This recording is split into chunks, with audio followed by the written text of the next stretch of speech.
Assalamualaikum warahmatullahi wabarakatuh. Bertemu lagi di channel ini, di channel Rahmat Hidayat Edi. Di sini saya akan membahas tentang tumbukan. Nah, contoh-contoh soalnya akan saya bahas.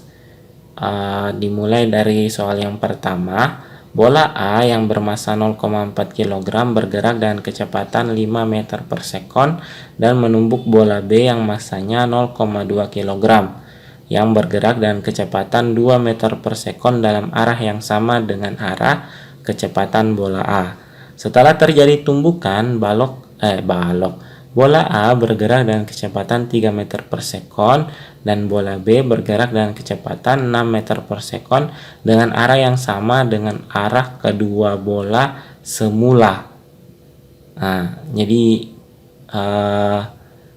gerakannya ke satu arah yang sama terus, baik sebelum tumbukan maupun setelah tumbukan. Yang ditanyakan A, tunjukkan bahwa tumbukan ini memenuhi hukum kekalahan momentum. B, apakah jenis tumbukan yang terjadi.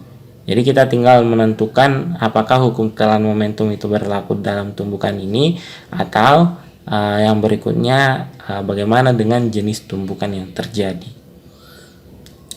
Untuk lebih jelasnya akan kita bahas di papan tulis. Oke, kita lanjutkan ke soal berikutnya.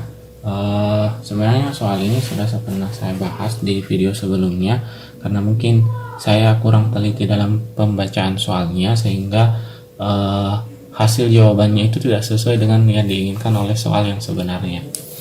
Soalnya mengatakan bahwa sebuah benda bermassa M1 0,4 kg, M2 nya itu bermassa 0,2 kg, kecepatan awal P1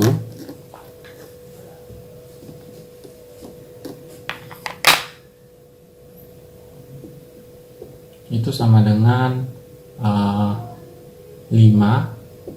meter per sekon, sedangkan V2 kecepatan awal benda kedua adalah 2 meter per sekon. Nah, setelah bertumbukan, kecepatan V1 itu berubah menjadi 3 meter per sekon, sedangkan V2 aksennya berubah menjadi 6 meter per sekon. Nah, yang ditanyakan apakah hukum kekalahan momentum berlaku pada kejadian ini. Oke, kita untuk menentukan apakah berlaku atau tidak, kita tinggal menghitung berapakah momentum awalnya. Momentum awal itu P1 ditambah P2, M1 kali V1 ditambah M2 kali V2, berarti 0,4 dikali 5 ditambah 0,2 dikali 2. 0,4 kali 5 itu 2, 0,2 kali 2 itu 0,4. Jadi momentum awalnya itu 2,4 kg meter per sekon. Nah, untuk momentum akhirnya kita hitung lagi. Berarti P1 aksen kita jumlahkan dengan P2 aksen, M1 P1 aksen ditambah M2 P2 aksen. 0,4 kita kali dengan V1 aksennya yaitu 3, 0,2 kita kali dengan V2 aksen nilainya 6. 0,4 kali 3 itu 1,2, 0,2 kali 6 juga 1,2. Jadi P akhirnya atau momentum akhirnya sebesar 2,4 kg meter per sekon. Nah, pertanyaannya bagian A adalah apakah hukum kekalahan momentum berlaku pada kasus ini. Nah, kalau kita perhatikan bahwa nilai momentum awalnya bernilai sama dengan momentum akhirnya, itu menunjukkan bahwa hukum kekalahan momentum berlaku pada kejadian seperti ini.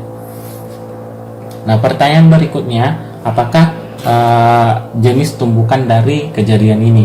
Jenis tumbukannya bisa saja lenting sempurna, lenting sebagian, ataupun tidak lenting sama sekali. Sebenarnya Kalau lenting tidak lenting sama sekali, itu menunjukkan bahwa nilai V1 dan nilai V2-nya ini bernilai sama. Nah, sedangkan di sini V1 aksen dan V2 aksennya setelah bertumbukan nilainya tidak sama. Itu menunjukkan bahwa tumbukan ini bukan tumbukan tidak lenting sama sekali. Untuk menentukan apakah lenting sebagian atau tidak lenting, kita tinggal menentukan nilai koefisien restitusinya. Saya hapus terlebih dahulu. Jadi jika kalian sudah menonton video yang sebelumnya, untuk menentukan koefisien restitusi untuk menentukannya sama dengan min delta V aksen per V delta V, berarti minus dalam kurung V2 aksen kurang V1 aksen per V2 kurang V1.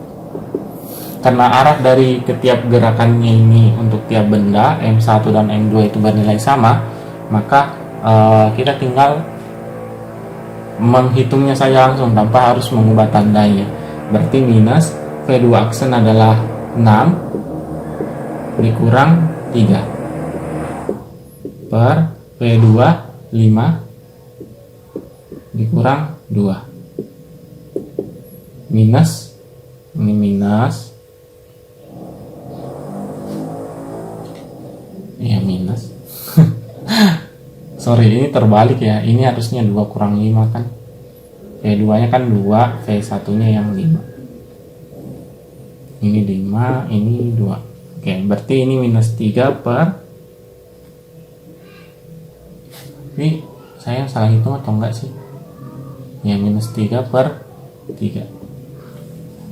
Nah, ini menunjukkan hasilnya nanti sama dengan minus 1.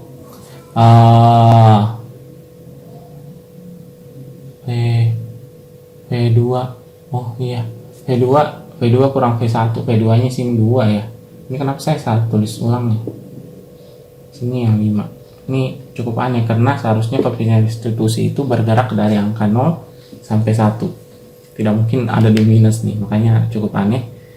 Oke, jadi 2 dikurang 5 min 3, 6 kurang 3, 3, ketemu min jadi min 3, min 3, min 3, jawabannya 1. Berarti ini adalah tumbukan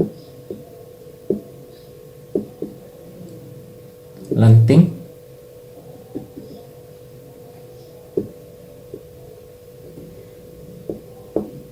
sempurna. Seperti itu ya. Jadi cara menentukan apakah lenting sebagian atau lenting sempurna, kita tinggal menentukan nilai E-nya. Kalau mau mengetahui apakah tumbukannya itu tidak lenting, berarti kita tinggal lihat nilai V-nya, V aksennya. Apakah V1 aksennya bernilai sama dengan V2 aksennya. Seperti itu ya. Jadi cukup sekian untuk video kali ini. Semoga video ini bisa bermanfaat untuk kalian semua. Dan tidak lupa saya mengingatkan untuk tetap mendukung channel ini sehingga channel ini bisa berkembang dan bermanfaat untuk kita semua. Terima kasih. Assalamualaikum warahmatullahi wabarakatuh.